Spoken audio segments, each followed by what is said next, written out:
We're getting towards the end of this week's Phil and Simon show. Phil and I wanted to have a little chat about the documentary on Netflix called Crip Camp, which features Judy Heumann and another chap called Jim Lebrecht, and just some amazing disabled people. What what did you get from it, Phil? What did you think? Um, well, you've used the word amazing, so I can't use that again. I found it very moving. It reminded me, because I'm that little bit older than you, so it kind of spoke to some of the things that I remember. Although I have to say, I didn't come across disability rights until 10, 15 years after that film was made. So, um, and I don't remember anything of its equivalents in the UK. I certainly didn't go to a Gen Ed. The name of the camp in the movie is Camp Gen Ed. I didn't go there, so that kind of thing.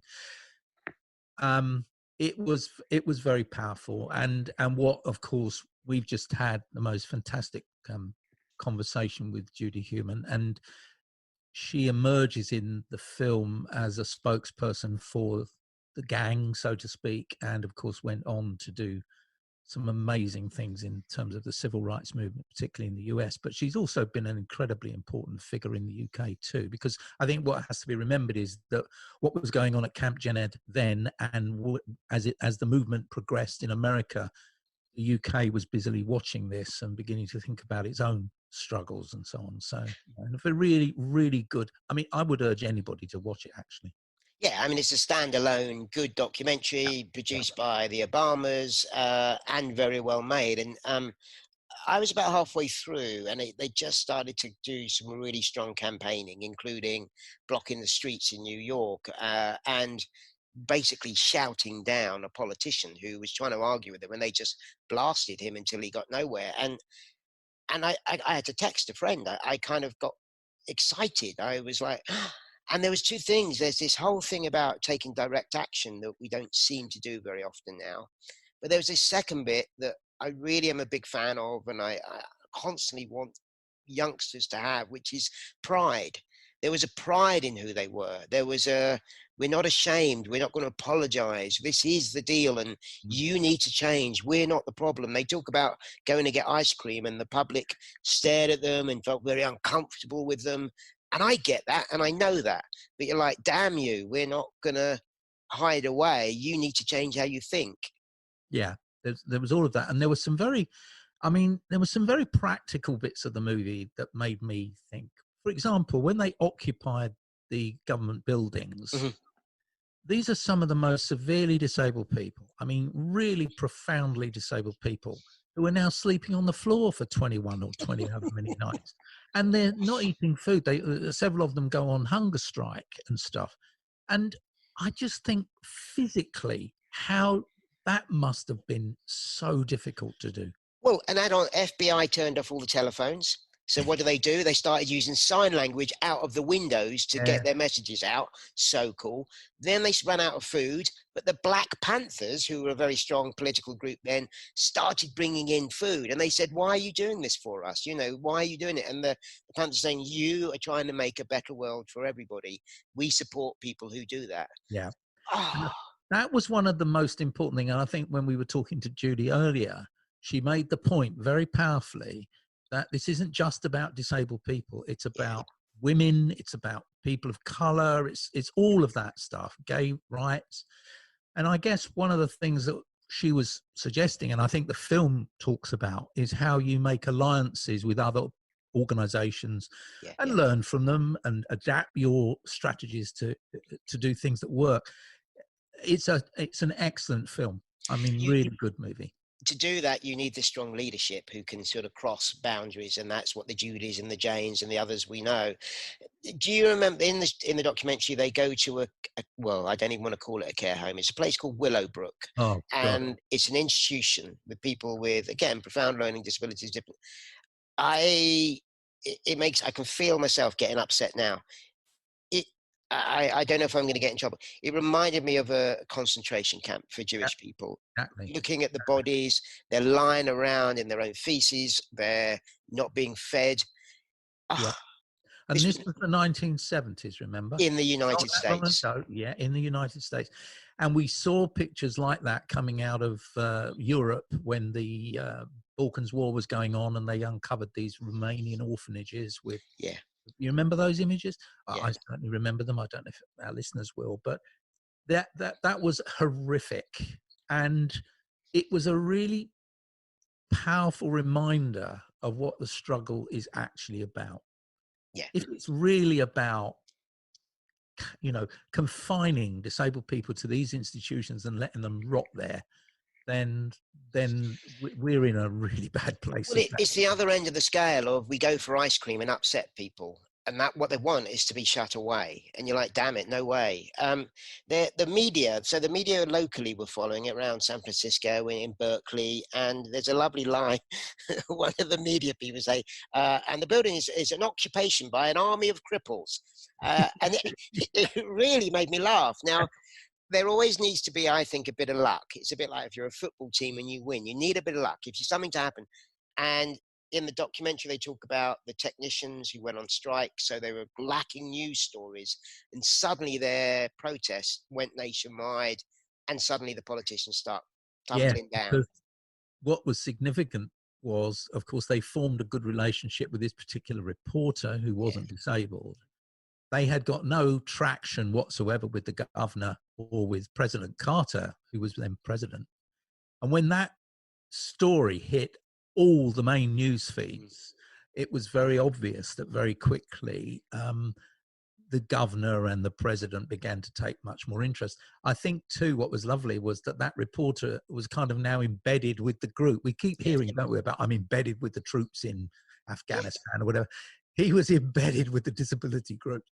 But it was important because he was telling the story, as was the guy making the movie telling the story, but this was a news feed. It was a very smart thing to do. I think as disabled people, we're very cautious of media and news media and how they represent us. Yeah. And that was a gamble even then, but they somehow got it right. There's a line in, they talk about it, if not now, when? As in, we can't give up. There was another line. I didn't get my head around it. There's a phrase they use, separate but equal, and they rejected it. Yes. What did you get from that as a phrase? Well, it linked to this idea that they had education for disabled kids and they had education for non-disabled kids, but the education was equal, except because it isn't. So it was something linked to that. It was this idea that they were treating us fairly because they were treating us separately, but actually that's not what we want. It's a bit like the Rosa Parks thing about being on the bus. She's on the bus, but she's only told where she can sit. That's not equal. That's not being treated fairly, is it? An American who I saw last year said to me, Rosa Parks would have still got to the destination, but that wasn't the point. So that's exactly it. That's exactly right. Yeah. I mean, there's that lovely bit there that half of them are hippies. There's clearly a bit of free love. There's a little bit of rock and roll going on. I think.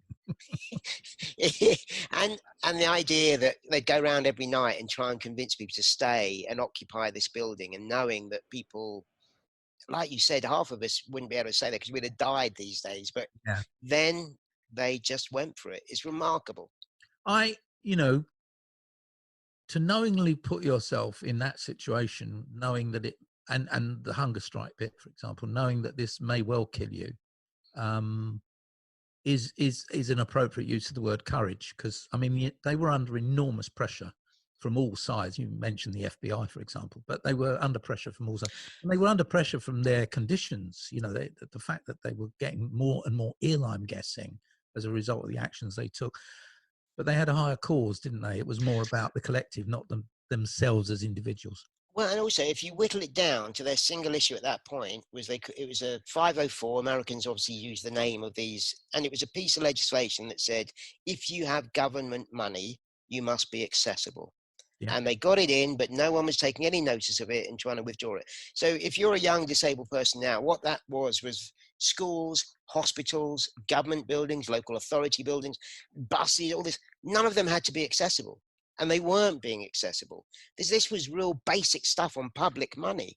And even if it had been enforced, it only affected federal buildings. It didn't affect all the other buildings. And do you know what this reminds me of? Tell me, Phil, I'm getting angry. Oh, it reminds me, Mr. Minty, of the public sector duty Right. was in part of our own act, and our own legislation came in later, if you recall, that was never really enforced. It Yeah. was paid lip service to. And I think what the Crip Camp and the 504 stuff was about was saying it's not enough to have legislation. You've got to enforce it and you've got to implement it and so on and so forth. And with that brought to today, we have government briefings every day without a sign language interpreter. How is that possible? I've been tweeting about that. I know. The fact is that the Scottish and the Welsh Assembly are using sign language interpreter. I haven't seen stuff out of Northern Ireland, but the United Kingdom, how is it not possible for us to provide sign language support for those briefings? It's absolutely bloody terrible, pardon my French. I think we need to do a demo, Mr. Friend. I'm out there. Oh, yes. Are you allowed out, when though? do you want to go? Well, we've got to wait till lockdown's over, though, because we're not allowed out. Because And you I might can't die. drive. So. Yeah. So just keep tweeting. We've sorted that one out, haven't we? Oh, God, we've Bloody sold that nuisance. already. Just to say, I did talk about this on BBC Outs, the other show, and with Charlie Swinburne, because there is legal pressure being put on the government on this one. So it's necessary, should it? It should be. It's so important that everybody knows what the messages are. I kind of want to go back 30, 40 years. Oh, one last bit. There's a chap called Ed Roberts who, if he was alive today, would be sitting next to Judy. And I know him through Berkeley, and there's a building called the Ed Roberts campus, which is the most accessible building in the world. He was doing amazing stuff around this time. You mentioned it. Quite a few people who you see at the camp at late teens, early 20s, and then they die. Yeah. I was particularly struck by that. I at the very end of the documentary, they show that, put the names to the main protagonists in the film, and their death date, and they were very young. Many of them were very, very young. Their impairments were so severe in some cases. I'm guessing. I don't know what caused their deaths, but it was very sad to think that a very big part of that whole movement died before they saw the ADA come in. In fact, I noticed that several of them died before the actual act, the Americans with Disabilities Act, was passed.